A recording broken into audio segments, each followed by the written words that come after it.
السلام علیکم میرے پیارے بہنوں اور بھائیوں، ہمارا مقصد یہ ہو کہ ساری عمر خدا کی یاد اور اس کی اطاعت و عبادت میں صرف ہو، تاکہ ہم اپنی امکانی حد میں قرب خدا کے آخری درجے پر پہنچ جائیں۔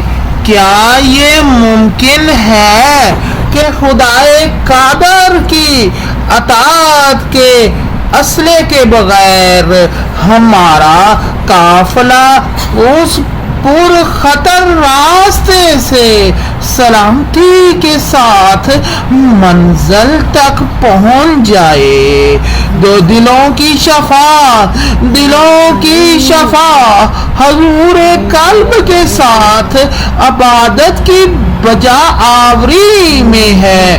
ہمیں ہر وقت عبادت میں حضور قلب کی تقویت کے لیے کوشاں رہنا چاہیے، اور علم اور ان سے عبادت میں اضافے کے سوا خواب یا بیداری میں کسی طرح کے اثار سے واسطہ نہیں ہونا چاہیے۔ میں عزم رکھتا ہوں کہ خدا کا قرب حاصل کروں اور سیر و سلوک کا طریقہ اختیار کروں۔ اس کا کیا راستہ ہے؟ جب ہمارے دوست نے بزرگ سے یہ سوال کیا تو بزرگ بولے، اگر آپ سچے خواہش مند ہیں تو ترک معصیت ساری عمر کے لیے کافی و وافی ہے، چاہے 1000 سال کی ہی عمر کیوں نہ ہو۔ عبادتوں میں سستی اور کاہلی دور کرنے کے لیے کیا کرنا چاہیے؟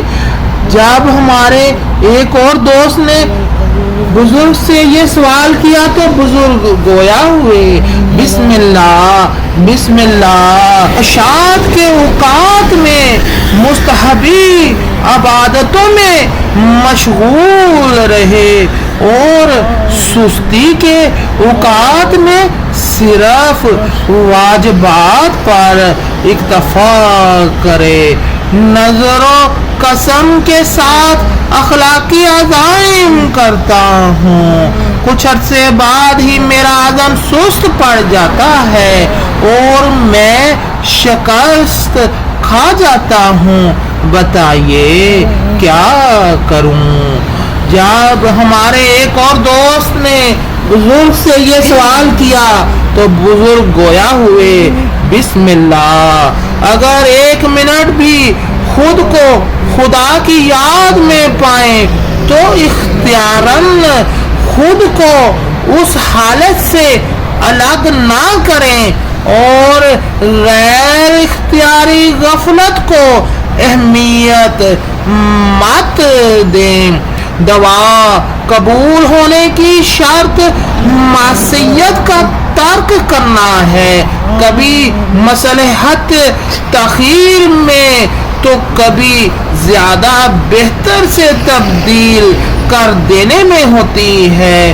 دعا کرنے والا سمجھتا ہے کہ دعا قبول نہیں ہوئی، جبکہ اہل یقین حقیقت کو خوب سمجھتے ہیں۔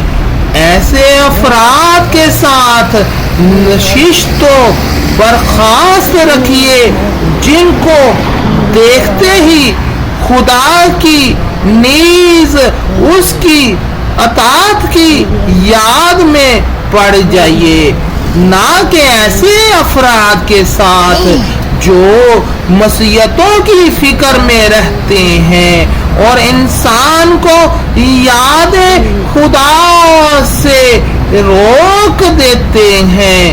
ہمیں جان لینا چاہیے کہ ہمارا علاج نفس کی اصلاح ہے تمام مراحل میں، اور ہم اس سے بے نیاز نہیں ہو سکتے، اور اس کے بغیر ہمارا کام بھی پورا نہیں ہو سکتا۔ خدا جانتا ہے کہ انسان جو ایک صلوات بھیجتا ہے اور کسی مرحوم کو ہدیہ کرتا ہے، اسی ایک صلوات کی کیا معنویت، کیا کیفیت اور کیا واقعیت ہوتی ہے۔ یہ آنسو لقائے الہی کی شوق اور رضوان الہی کے حصول کی خاطر سارے انبیاء کا طریقہ کار تھے۔ یہ اشک چشم علیین سے تعلق رکھتا ہے۔ جو لوگ کوئی اہم حاجت رکھتے ہیں انہیں چاہیے کہ انہی نمازوں اور عبادتوں میں سے کسی ایک کو بجا لائیں۔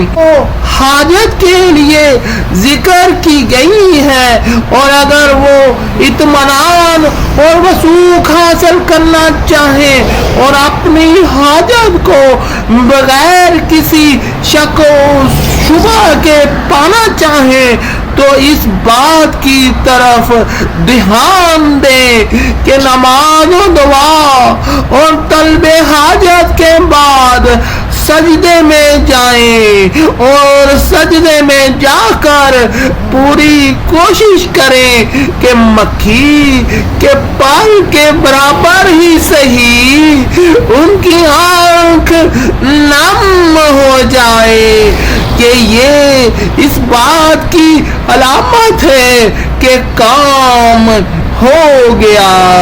یا اللہ یا اللہ یا اللہ، بحق محمد مصطفیٰ صلی اللہ علیہ وآلہ وسلم، یا اللہ ہمیں سجدہ کی توفیق عطا فرما، یا اللہ ہمیں بندگی کی توفیق عطا فرما، ہمیں اپنا قرب عطا فرما، ہمیں اپنے پیاروں کا قرب عطا فرما، ہمیں ہماری معرفت عطا فرما، ہمیں اپنے پیاروں کی معرفت عطا فرما، ہمیں اپنی معرفت عطا فرما، یا رب یا رب یا رب۔